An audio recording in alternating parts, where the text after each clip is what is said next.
तो पुनः आप सभी का स्वागत है अपने YouTube channel Nitish zone BSc में। जैसा कि आप सबने थंबनेल और टाइटल देख लिया होगा कि आज हम जिस विषय पे बात करने वाले हैं वह है टॉप 30 सब्जेक्टिव प्रश्न जो कि आपको इस बार बोर्ड एग्जाम में पूछे जाएंगे या पूछने की संभावना ज़्यादा बनती है, वो भी साइंस सब्जेक्ट के। उससे पहले यदि आप सब चैनल को सब्सक्राइब नहीं किए हैं तो Nitish zone BSc YouTube channel को सब्सक्राइब कर लीजिए और वीडियो पसंद आए तो उसे लाइक भी ज़रूर कर दीजिएगा और इस वीडियो को उन सारे दोस्तों को शेयर कर दीजिए जो कक्षा 10 की तैयारी करने वाले हैं। तो चलते हैं पहले प्रश्न की ओर। पहला प्रश्न कहता है, दृष्टि दोष क्या है, यह कितने प्रकार की होती है। यह प्रश्न 2023 में पूछा गया प्रश्न है। देखते हैं इसके उत्तर। मानव नेत्र में उत्पन्न वह विकार या दोष जिसके कारण वह निकट अथवा दूर स्थित वस्तु को स्पष्ट रूप से नहीं देख सकता है, तो मानव नेत्र में उत्पन्न ऐसे विकार को दृष्टि दोष कहते हैं। दृष्टि दोष मुख्यतः 3 प्रकार की होती है। इस तरह से आप सारे प्रश्न का उत्तर लिखिएगा। जिस तरह से यहाँ कराया जा रहा है वैसे ही आप एग्जाम में कोशिश कीजिएगा लिखने का, क्योंकि इससे आपके बोर्ड एग्जाम में अच्छे मार्क्स मिलेंगे। तो अब चलते हैं दूसरे प्रश्न की ओर। दूसरा प्रश्न कहता है, अवतल लेंस को अपसारी लेंस क्यों कहा जाता है। यह प्रश्न आपके बोर्ड के एग्जाम में 2023 में पूछा गया प्रश्न है। इस बार पूछने की भी संभावना बनती है। देखते हैं इसके उत्तर। अवतल लेंस को अपसारी लेंस इसलिए कहा जाता है क्योंकि जब प्रकाश की किरणें अवतल लेंस पर आपतित होती है तो अपवर्तन के बाद विभिन्न दिशाओं में फैल जाती हैं। अब चलते हैं तीसरे प्रश्न की ओर। तीसरा प्रश्न भी आपके बोर्ड के एग्जाम में पूछा गया प्रश्न है और इस बार पूछने की संभावना होती है इस प्रश्न को। प्रश्न कहता है, टिंडल प्रभाव क्या है। देखते हैं इसके उत्तर।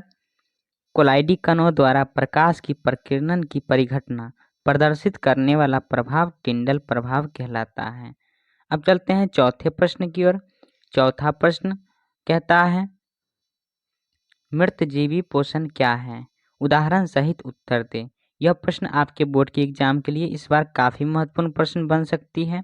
देखते हैं इसके उत्तर। वैसे पोषण जिसमें जीव मृत जंतुओं एवं पौधे के शरीर से अपना भोजन शरीर की सतह से घुलित कार्बनिक पदार्थ के रूप में ग्रहण करते हैं, उसे मृतजीवी पोषण कहते हैं। जैसे कवक, बैक्टीरिया, प्रोटोजोआ इत्यादि, ये सब जितने भी हैं वो मृतजीवी पोषण के उदाहरण हैं। अब चलते हैं पाँचवें प्रश्न की ओर। पाँचवा प्रश्न कहता है, जो कि आपके भौतिकी से है। पाँचवा प्रश्न कहता है, लेंस की क्षमता से आप क्या समझते हैं। इसका एसआई मात्रक लिखें। देखते हैं इसके उत्तर। किसी लेंस के फोकस दूरी के व्युत्क्रम को लेंस की क्षमता कहते हैं। इसका एसआई मात्रक डायऑप्टर होती है। लेंस की क्षमता को P से सूचित किया जाता है। लेंस की क्षमता का फार्मूला जो हो जाती है वह P बराबर 1/f होती है। इस तरह से आप सारे प्रश्न का उत्तर लिखिएगा। अब चलते हैं छठे प्रश्न की ओर। छठा प्रश्न कहता है, उभयधर्मी ऑक्साइड से आप क्या समझते हैं।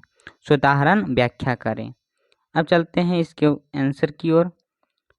धातु के वैसे ऑक्साइड जो अम्ल और क्षार दोनों के साथ अभिक्रिया करता है उसे उभयधर्मी ऑक्साइड कहते हैं। इसके उदाहरण देख लेते हैं। उदाहरण बहुत ही महत्वपूर्ण है क्योंकि यह प्रश्न ऑब्जेक्टिव और सब्जेक्टिव दोनों में पूछे जाते हैं और कई बार पूछे गए प्रश्न हैं। उदाहरण है Al2O3 और दूसरा उदाहरण है ZnO। इसको आप अच्छी तरह से याद कर लीजिएगा। अब चलते हैं सातवें प्रश्न की ओर। सातवां प्रश्न कहता है, जो कि काफ़ी महत्वपूर्ण प्रश्न है, विद्युतीय विभव क्या है। इसका एसआई मात्रक लिखिए। देखते हैं इसके उत्तर। इकाई धन आवेश को अनंत से विद्युत क्षेत्र के किसी बिंदु तक ले जाने में जितना कार्य करना पड़ता है उसे उस बिंदु का विद्युतीय विभव कहते हैं। इसका एसआई मात्रक वोल्ट होता है। यह एक अदिश राशि है। अब चलते हैं आठवें प्रश्न की ओर। आठवां प्रश्न भी आपके लिए काफ़ी महत्वपूर्ण प्रश्न है क्योंकि इस बार मॉडल पेपर में यह प्रश्न पूछा गया है। जंग लगना किसे कहते हैं। जंग का रासायनिक सूत्र लिखिए। देखते हैं इसके उत्तर। लोहे की बनी नई वस्तुएं चमकीली होती हैं, लेकिन कुछ समय पश्चात उन पर लालिमा युक्त भूरे रंग की परत चढ़ जाती है। आमतौर पर इस प्रक्रिया को लोहे पर जंग लगना कहते हैं। जंग का जो रासायनिक सूत्र होती है वह होती है FeSO3 इंटू H2O होती है। इसको आप अच्छी तरह से ध्यान रखिएगा क्योंकि ऑब्जेक्टिव प्रश्न में भी पूछ लिए जाते हैं। अब चलते हैं 9वें प्रश्न की ओर। 9वां प्रश्न जो कि काफ़ी बार पूछा गया प्रश्न है और इस बार पूछने की संभावना इस प्रश्न की काफ़ी ज़्यादा है। देखते हैं 9वां प्रश्न, धमनी और शिरा में अंतर लिखें। देखते हैं इसके उत्तर। धमनी और शिरा।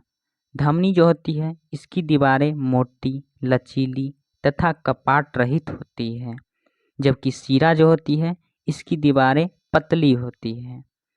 दूसरा अंतर है इसकी गुहा पतली होती है, जबकि शिरा की जो गुहा होती है वह मोटी होती है। तीसरा अंतर है धमनी के रुधिर अत्यधिक दबाव एवं गति के साथ प्रवाहित होती है, जबकि शिरा जो होती है उसके रुधिर कम दबाव के साथ धीरे धीरे प्रवाहित होती है। इस तरह से आप सारे प्रश्न का आंसर दीजिएगा जैसे लिखा गया है। इससे आपके एग्जाम में काफ़ी अच्छे मार्क्स मिलेंगे। अब चलते हैं 10वें प्रश्न की ओर। 10वां प्रश्न जो कि काफ़ी महत्वपूर्ण प्रश्न है। 10वां प्रश्न कहता है उत्तम ईंधन किसे कहते हैं। देखते हैं इसके उत्तर। जो ईंधन प्रति एकांक द्रव्यमान पर अत्यधिक ज्वाला उत्पन्न करे, सरलता से प्राप्त हो, भंडारण और परिवहन सरल हो तथा दाम में सस्ता हो, उसे उत्तम ईंधन कहते हैं। आप इसे अच्छी तरह से याद कर लीजिएगा। अब चलते हैं 11वें प्रश्न की ओर। 11वां प्रश्न कहता है प्रतिबिंब किसे कहते हैं, यह कितने प्रकार की होती है। यह प्रश्न काफ़ी महत्वपूर्ण प्रश्न है इस बार के लिए। इस प्रश्न को भी आप अच्छी तरह से याद रखिएगा। देखते हैं इसके उत्तर। किसी बिंदु स्रोत से निकली प्रकाश की किरणें परावर्तन या अपवर्तन के बाद जिस बिंदु पर मिलती है या मिलती हुई प्रतीत होती है, उसे उस बिंदु स्रोत का प्रतिबिंब कहते हैं। यह 2 प्रकार की होती है। अब चलते हैं 12वें प्रश्न की ओर। 12वां प्रश्न कहता है जो कि इस बार पूछने की संभावना काफ़ी ज़्यादा है इस प्रश्न की। 12वां प्रश्न कहता है लोहे की वस्तुओं को हम पेंट क्यों करते हैं। देखते हैं इसके उत्तर। लोहा आर्द्र हवा के साथ प्रतिक्रिया कर भूरे रंग का रासायनिक पदार्थ बनाता है। जब लोहे की वस्तुओं को पेंट कर दी जाती है तो वह हवा के संपर्क में नहीं आ पाता, जिसके कारण जंग नहीं लगती है। यही कारण है कि लोहे की वस्तुओं को हम पेंट कर देते हैं। अब चलते हैं 13वें प्रश्न की ओर। 13वां प्रश्न देखते हैं। 13वां प्रश्न कहता है जो कि आपके रसायन शास्त्र से है, क्षारकों के सामान्य गुण लिखें। देखते हैं इसके उत्तर। क्षारकों के सामान्य गुणधर्म निम्नलिखित हैं। पहला गुणधर्म है इसका स्वाद कड़वा होता है। दूसरा है यह साबुन जैसा चिकना होता है तथा त्वचा को क्षति पहुंचाता है। तीसरा है यह लाल लिटमस को नीला कर देता है। चौथा है यह हल्दी के रंग को भूरा लाल कर देते हैं। पांचवा है यह अम्ल के साथ अभिक्रिया कर लवण और जल बनाते हैं। अब चलते हैं 14वें प्रश्न की ओर। 14वां प्रश्न जो कि महत्वपूर्ण प्रश्न है, पर परागण क्या है। देखते हैं इसके उत्तर। एक पुष्प के पराग कणों को दूसरे पुष्प के वर्तिकाग्र तक पहुंचाने की क्रिया को पर परागण कहते हैं। अब चलते हैं 15वें प्रश्न की ओर। 15वां प्रश्न काफ़ी बार पूछा गया प्रश्न और काफ़ी महत्वपूर्ण प्रश्न है जो कि इस बार पूछने की संभावना काफ़ी ज़्यादा है इस प्रश्न की। 15वां प्रश्न कहता है किसी चालक का प्रतिरोध किन किन बातों पर निर्भर करती है। देखते हैं इसके उत्तर। किसी चालक का प्रतिरोध निम्नलिखित बातों पर निर्भर करता है। पहला, तार की लंबाई पर। दूसरा, तार की मोटाई पर। तीसरा, चालक के पदार्थ की प्रकृति पर। चौथा चालक के ताप पर। अब चलते हैं 16वें प्रश्न की ओर। 16वां प्रश्न कहता है, जो कि काफ़ी महत्वपूर्ण प्रश्न है, अनवीकरणीय ऊर्जा स्रोत क्या है? कोई 2 उदाहरण दीजिए। देखते हैं इसके उत्तर। वैसा ऊर्जा स्रोत जिनका भंडारण सीमित है तथा पुनः उत्पादन संभव नहीं होता है, उसे अनवीकरणीय ऊर्जा स्रोत कहते हैं। जैसे कोयला, पेट्रोलियम इत्यादि जो होती है वह अनवीकरणीय ऊर्जा स्रोत हैं। इसके आप उदाहरण अच्छी तरह से याद रखिएगा, क्योंकि यह ऑब्जेक्टिव में काफ़ी बार पूछ लिए जाते हैं। अब चलते हैं 17वें प्रश्न की ओर। 17वां प्रश्न जो कि अंतर वाले प्रश्न हैं। काफ़ी बार अंतर वाले प्रश्न 1-2 पूछ लिए जाते हैं, इसलिए अंतर वाले प्रश्न हमने इसमें काफ़ी शामिल किए हैं। 17वां प्रश्न कहता है, उत्तल लेंस एवं अवतल लेंस में अंतर स्पष्ट करें। देखते हैं इसके उत्तर। उत्तल लेंस और अवतल लेंस एक बक्सा बनाने के बाद लिखा जाता है, एक बगल अवतल लेंस और एक बगल उत्तल लेंस। उत्तल लेंस में हम देखते हैं इसकी क्षमता धनात्मक होती है। दूसरा, इसके द्वारा वास्तविक तथा आभासी प्रतिबिंब दोनों बनता है।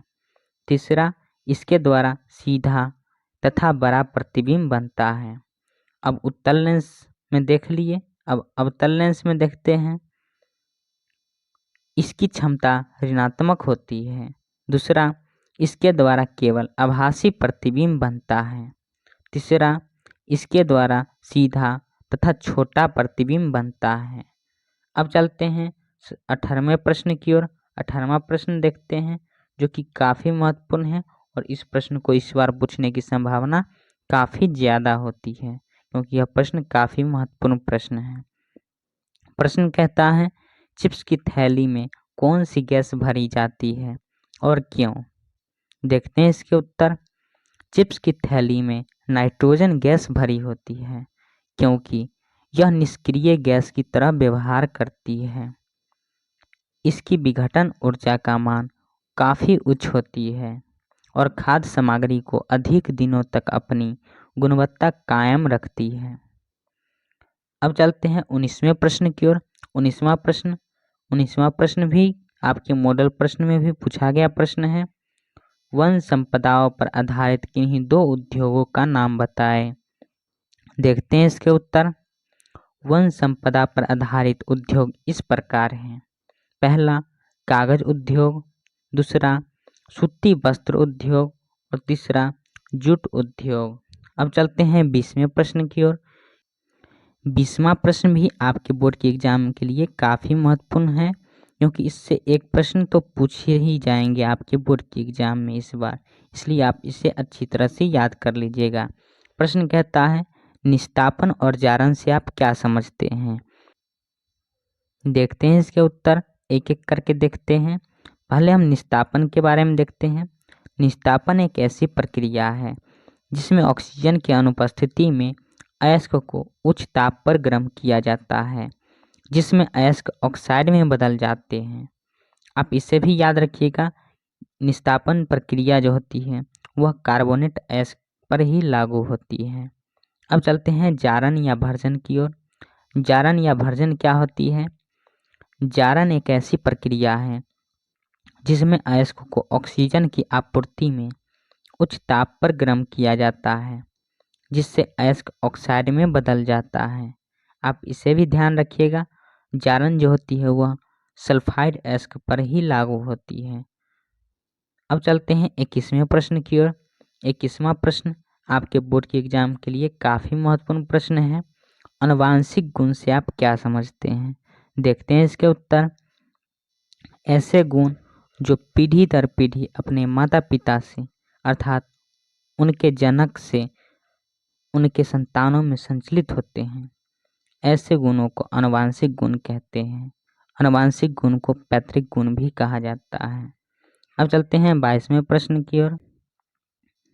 22वां प्रश्न कहता है, चुंबकीय क्षेत्र रेखाओं के किन्हीं 2 गुणों को लिखें। यह प्रश्न आपके बोर्ड के एग्जाम में इस बार पूछे जाने की संभावना काफ़ी ज़्यादा है। क्योंकि 2-3 वर्षों से यह प्रश्न नहीं पूछे जाते हैं और काफ़ी बार महत्वपूर्ण प्रश्न के रूप में यह देखे गए हैं प्रश्न। देखते हैं इसके उत्तर। चुंबकीय क्षेत्र रेखाओं के निम्नलिखित गुण होते हैं। पहला, यह बल रेखाएं बंद वक्र होते हैं।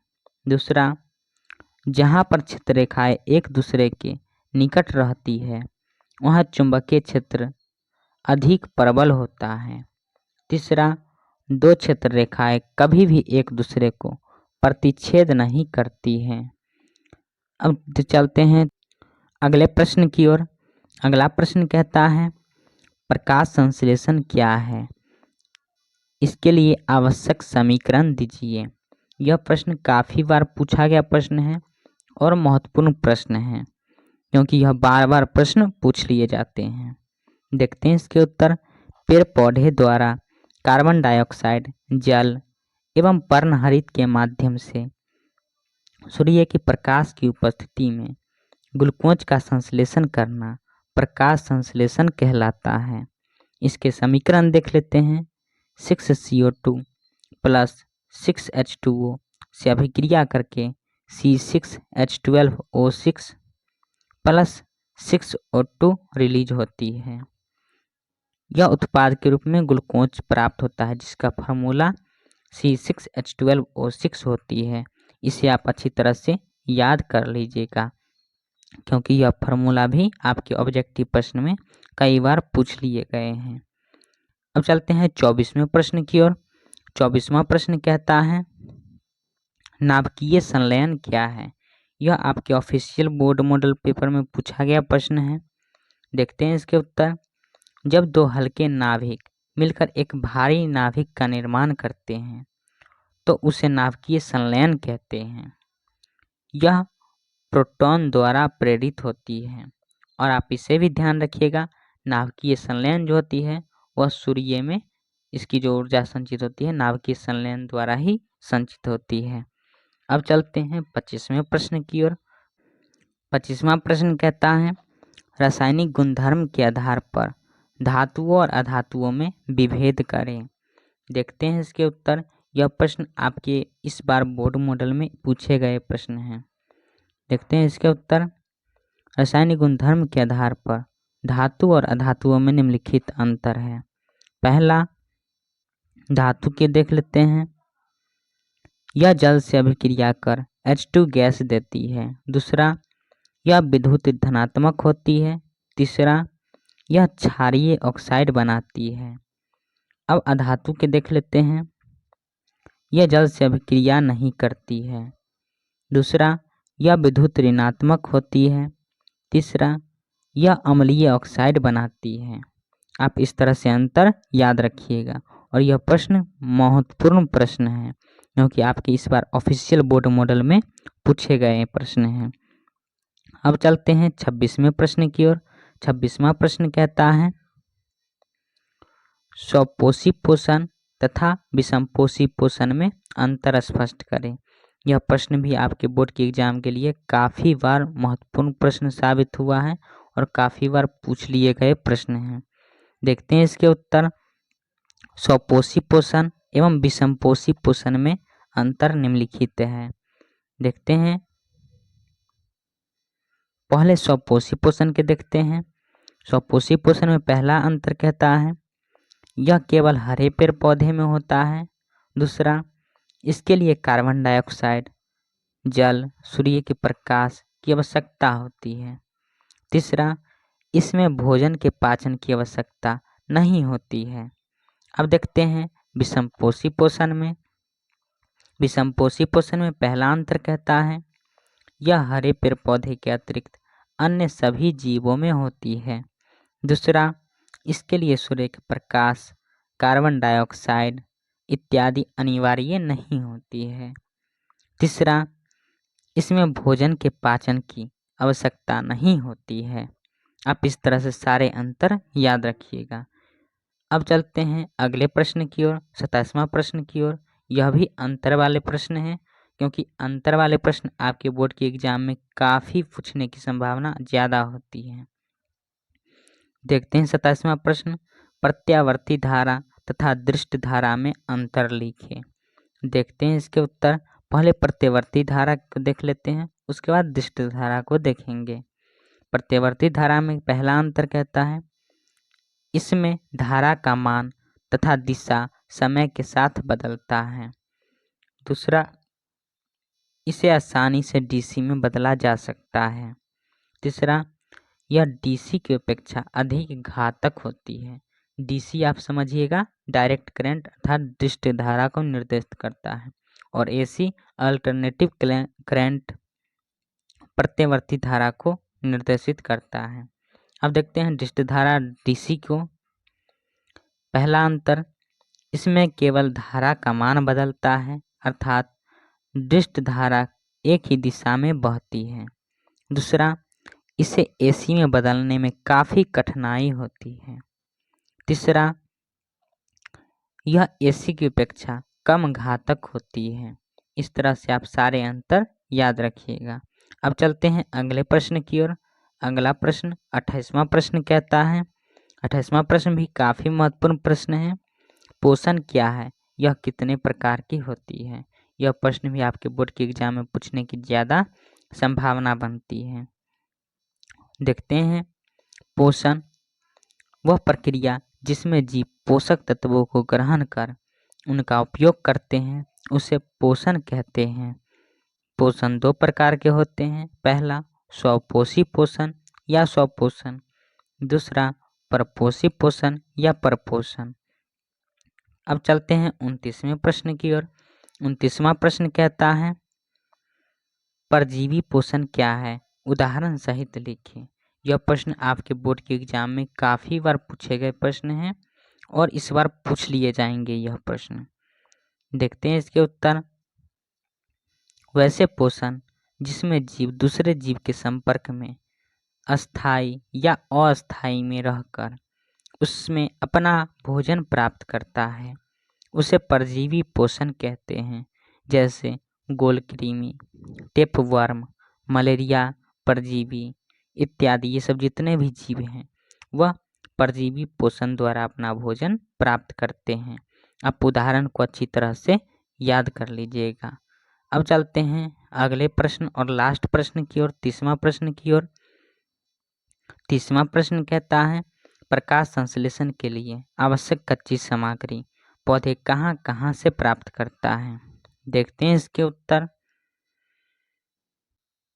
प्रकाश संश्लेषण के लिए आवश्यक कच्ची सामग्री को पौधा अलग अलग स्रोतों से प्राप्त करता है, जैसे पर्णहरित पत्ती के हरित लवक से, कार्बन डाइऑक्साइड वायुमंडल से, जल मिट्टी से प्राप्त करता है। ये थे इतने VVI प्रश्न जो कि आपके इस बार बोर्ड एग्जाम में पूछने की काफ़ी ज़्यादा संभावना होती है। चाहे आप बिहार बोर्ड से हैं या यूपी बोर्ड से हैं या किसी भी हिंदी माध्यम बोर्ड से हैं, क्योंकि सारे सिलेबस तो सेम ही हैं। इसलिए आप सभी का यह प्रश्न साइंस से काफ़ी पूछने की संभावना ज़्यादा होती है। आप इसे अच्छी तरह से कॉपी में नोट कर लीजिएगा और वीडियो पसंद आए तो आप इसे लाइक भी कर दीजिएगा। यदि आप सब चैनल को सब्सक्राइब नहीं किए हैं तो नीतीश जॉन BSCB चैनल को सब्सक्राइब कर लीजिएगा। यदि आप इसका PDF नोट्स लेना चाहते हैं तो आप टेलीग्राम ज्वाइन कर लीजिएगा, जिसका मैं लिंक डिस्क्रिप्शन बॉक्स में दे दिया हूँ। यदि आप हमें इंस्टाग्राम पर फॉलो करना चाहते हैं, नीतीश कुमार 91 इंस्टा ID है, आप इसे फॉलो भी कर दीजिएगा। धन्यवाद।